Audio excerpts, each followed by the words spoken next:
কেমন লাগলো সিনেমাটা? ওইটা খুবই ভালো। কেমন লাগলো? খুব ভালো। আচ্ছা, তোমরা নিজেরাও কি ডগ লাভার? হ্যাঁ।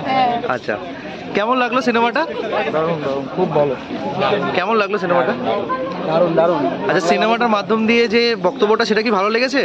অসাধারণ, কোনো কথা হবে না। দাদা আচ্ছা, কেমন লাগলো সিনেমাটা? কেমন লাগলো একটুখানি বলে যাবে? ভালো দারুণ, মানে আমাদের যেটা ইচ্ছা সেটা মনের ইচ্ছা। আচ্ছা আমরা তো ফার্স্ট এডের অ্যানিমেল অ্যাক্টিভিস্ট, আমরা মনে মনে ভাবি আমরা এগুলো করতে পারলেই ভালো হতো। ঠিক সেটাই এই বইটাতে দেখা গেছে বলে আমাদের এত স্যাটিসফ্যাকশন এসছে। কেমন লাগলো? ভালো লেগেছে।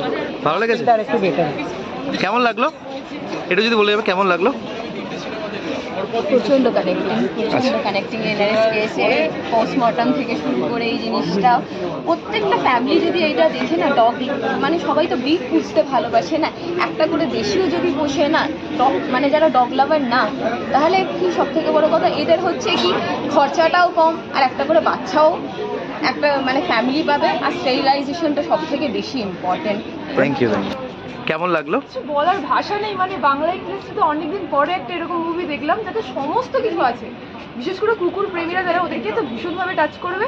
আর এটা আমি চাই ভীষণভাবে রিচ করুক, একটা মানে একটা প্ল্যাটফর্ম পাক, মানে এটা সত্যি।